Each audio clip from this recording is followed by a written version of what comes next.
ఇందిరమ్మ ఇళ్ల పథకంలో భాగంగా కామారెడ్డిలో 75 మంది లబ్దిదారులకు ప్రభుత్వం మొదటి విడతలో ₹1,00,000 చొప్పున నిధులు మంజూరు చేసిందని జిల్లా కలెక్టర్ ఆశిష్ సాంగ్వాన్ తెలిపారు. వీరంతా పునాదుల వరకు ఇంటి నిర్మాణాలను పూర్తి చేశారని వివరించారు. కాగా జిల్లాలోని 4 నియోజకవర్గాల్లోనూ మొత్తంగా 11,153 ఇళ్లు మంజూరయ్యాయని తెలిపారు. ఇందిరమ్మ ఇళ్ల లబ్దిదారులు వెంటనే ఇళ్ల నిర్మాణాలు ప్రారంభించుకోవాలని సూచించారు. ఇందిరమ్మ ఇళ్ల లబ్దిదారులు త్వరితగతిన ఇళ్లను నిర్మించుకోవాలని రాష్ట్ర పర్యాటక శాఖ మంత్రి జూపల్లి కృష్ణారావు అన్నారు. ఈ మేరకు బాన్సువాడలో బీర్కూర్, నస్రుల్లాబాద్ మండలాల లబ్దిదారులకు ఇందిరమ్మ ఇళ్ల మంజూరు పత్రాలను అందజేసి ఇంటి నిర్మాణంపై అవగాహన కల్పించారు. మహిళా సాధికారత దిశగా కాంగ్రెస్ ప్రభుత్వం మహిళా సంఘాల వారీగా పెట్రోల్ బంకుల ఏర్పాటు, ఆర్టీసీ బస్సుల కొనుగోలు, సోలార్ పవర్ యూనిట్ల ఏర్పాటు లాంటి అనేక చర్యలు తీసుకుంటుందని వివరించారు. అలాగే 8,000 కోట్ల రూపాయలతో రాజీవ్ యువ వికాసం పథకాన్ని ప్రారంభించామని తెలిపారు. పిల్లలు, యువత గంజాయి, మత్తు పదార్థాలు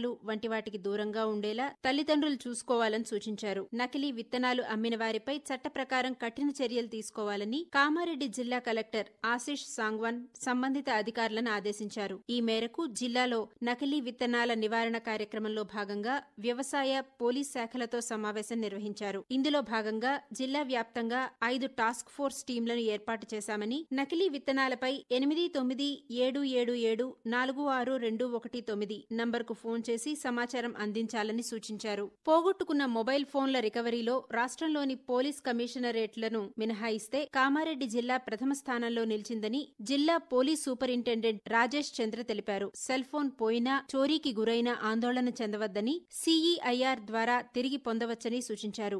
మే నెల చివరి వారంలో సుమారు 15 లక్షల రూపాయల విలువైన 107 ఫోన్లను రికవరీ చేశామని వివరించారు. మొబైల్ కోల్పోయిన వెంటనే సంబంధిత పోలీస్ స్టేషన్కు వెళ్లి దరఖాస్తు చేయడంతో పాటు సిమ్ కార్డ్ బ్లాక్ చేయించి అదే నెంబరుతో కొత్త సిమ్ కార్డును తీసుకోవాలన్నారు. 2 వారాల కన్నా ఎక్కువ రోజులు దగ్గు, జ్వరం, ఛాతి నొప్పి, తెమడలో రక్తం వంటి లక్షణాలతో కార్మికులు బాధపడుతుంటే సమీపంలోని ప్రాథమిక ఆరోగ్య కేంద్రానికి వెళ్లి పరీక్షలు చేయించుకోవాలని జిల్లా సహాయ కార్మిక కమిషనర్ కోటేశ్వర్లు తెలిపారు. ఈ మేరకు కామారెడ్డి పట్టణంలోని ప్యాకింగ్ కార్మికులు, బీడీ కార్ఖానా మునీంలకు ప్రధానమంత్రి టీబీ ముక్త్ భారత్ అభియాన్లో భాగంగా టీబీ వ్యాధి లక్షణాలు, తీసుకోవాల్సిన జాగ్రత్తలపై అవగాహన కల్పించారు. వ్యాధి లక్షణాలు ఉన్నవారు ఏరియా ఆశా వర్కర్లను సంప్రదించాలని సూచించారు. పరీక్షలు నిర్వహించిన అనంతరం వ్యాధి నిర్ధారణ అయితే మందులు ఉచితంగా అందిస్తారని వివరించారు. ఈ నేపథ్యంలో ప్రతి మునీం టీబీ వ్యాధి గురించి తెలుసుకుని గ్రామాల్లోని బీడీ కార్మికులకు దీనిపైన అవగాహన కల్పిస్తూ టీబీ ముక్త్ భారత్ అభియాన్లో భాగం కావాలని కోరారు. ప్రజల్లో భద్రతా భావాన్ని పెంపొందించడమే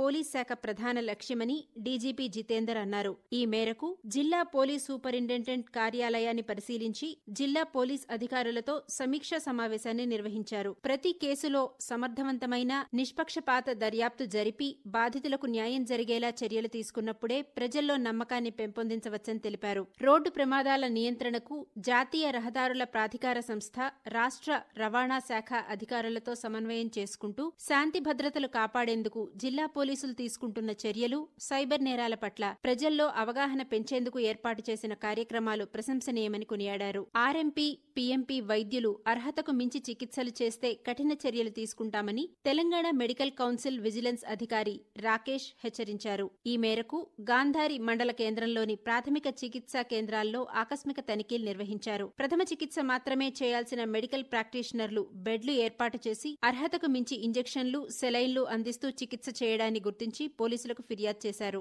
వీరి ఫిర్యాదు మేరకు 4 ఆర్ఎంపీ డాక్టర్లపై కేసులు నమోదు చేసినట్టు గాంధారి ఎస్ఐ ఆంజనేయులు తెలిపారు. ప్లాస్టిక్ వినియోగాన్ని నివారించి పర్యావరణ పరిరక్షణకు తోడ్పడాలని జిల్లా కలెక్టర్ ఆశిష్ సాంగ్వాన్ పిలుపునిచ్చారు. ప్రపంచ పర్యావరణ దినోత్సవాన్ని పురస్కరించుకుని కామారెడ్డి మున్సిపాలిటీ సిఎస్ఐ చర్చ్ గ్రౌండ్లో నిర్వహించిన ప్లాస్టిక్ వ్యర్థాల తొలగింపు, ప్లాస్టిక్ వాడకం నియంత్రణ కార్యక్రమంలో భాగంగా ఆయన స్వయంగా ప్లాస్టిక్ వ్యర్థాలను ఏరివేశారు. పర్యావరణానికి హాని కలిగించే ప్లాస్టిక్ వస్తువులను వాడకూడదని, వాటికి బదులుగా జూట్ బ్యాగులు, స్టీల్ గ్లాసులు, ప్లేట్లను వినియోగించాలని సూచించారు.